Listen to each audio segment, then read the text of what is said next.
नीचे था। अनिकेत को फिर याद आया कि इसी रास्ते पे एक काला जादू किया हुआ पेड़ था जो कि माँ कह रही थी। शायद से ये वही पेड़ हो सकता है, उसी पेड़ के इर्द गिर्द की ये कहानी हो। लेकिन उसने कहा चलो ठीक है, मैं तो ये सब चीज़ों में विश्वास नहीं रखते, ये सब कुछ एकदम अंधविश्वास वाली बात है, मुझे ये सब विश्वास नहीं रखता है। उसने ऐसे ही सोच के वो पेड़ के थोड़ा नजदीक गया ऐसे देखने के लिए। उसने देखा कि मतलब नारियल पड़े हुए, थोड़े फ्लावर्स है, नींबू मिर्ची वगैरह ऐसा कुछ पड़ा हुआ है। उसने ऐसी मजाक में एक नारियल को जोर का लात मारा। मतलब पेड़ के ऊपर देखने लगा कि है क्या ऐसा यहाँ पे। अचानक से उसके माथे के ऊपर, उसके थोड़ी शक्ल पे, आंखों के आसपास सिंदूर गिरा। थोड़ा पीछे उसने ऐसा चेक किया क्या है, तो ये सिंदूर है, लेकिन बहुत अंधेरा है, कुछ उसको पता नहीं लग रहा था। फिर उसी समय उसके माँ बाप आए दौड़ते हुए। उसकी माँ देखते एकदम चिल्लाई, ये सब कुछ क्या है अनिकेत, मैं तुझे कहा था ना ये सारी चीजें मत करना, यहाँ पे नहीं आना चाहिए था देखो।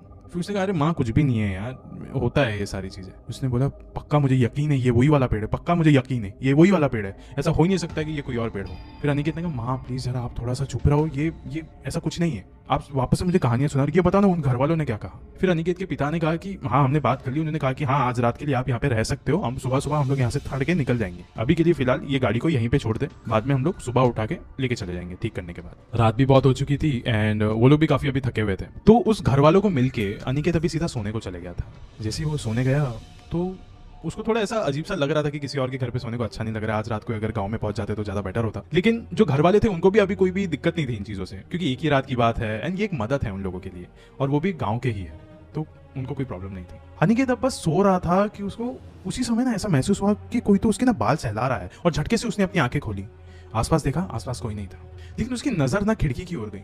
फिर उसने देखा कि खिड़की की ओर कोई तो ऐसा खड़ा है जिसके जो बाल है वो लहरा है, बहुत ज्यादा घने बाल है किसी के जो लहरा रहे हैं एकदम। तो ये जल्दी से उठ के खिड़की के पास गया, एंड जब तक वो वहां गया वहां पे कुछ था नहीं। वो उस खिड़की से उस पेड़ की तरफ देख सकता था, वो पेड़ और उसकी गाड़ी ऐसी ही खड़ी थी। जैसे ही वो पीछे मुड़ा उसने देखा उसकी माँ उसके बेड के ऊपर बैठी हुई है और कुछ तो अजीबोगरीब सी बात कर रही है। अनिकेत उसके करीब गया एंड उनको उठाया और उनको बोला कि माँ आप ये किससे बात कर रहे हो, क्या बोल रहे हो। तो उसकी माँ ने कहा नहीं मुझे कुछ पता नहीं यार, मैं तो सो रही थी, फिर यहाँ पे आके बैठ गई, बस मुझे इतना याद है कि मैं कुछ तो सपना देख रही थी, जैसे मैं यहीं पे हूँ। मैं उठ के उस पेड़ के पास गई और पेड़ के पास जाके उस पेड़ से ही बातें करने लग गई। अनिकेत को ये सारी ही बातें एकदम बकवास लग रही थी, लेकिन उसकी माँ जो ऐसी बैठी हुई थी उसके बेड पे, बस उसको वो थोड़ा सा पर्सनल लग रहा था, एक पर्सनल अटैक जैसा फील हो रहा था कि ये सब कुछ ये क्या बोल रही थी एंड ये ऐसा क्यों कर रही है। फिर उसके बाद अगली सुबह होती है, ये सब लोग उठ गए, उठने के बाद नहा धो के सब तैयार हो गए एंड हम निकल गए अपने गांव के लिए, एकदम नजदीक ही था उनका गांव। जैसे ही वो ड्राइव कर रहा था ना, वो सब कुछ भूल चुका था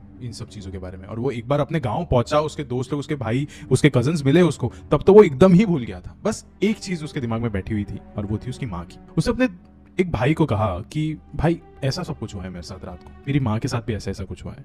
फिर उसके भाई ने कहा कि प्रॉब्लम क्या है। उसने कहा प्रॉब्लम क्या है, आपको ये सब अजीब नहीं लग रहा। उसने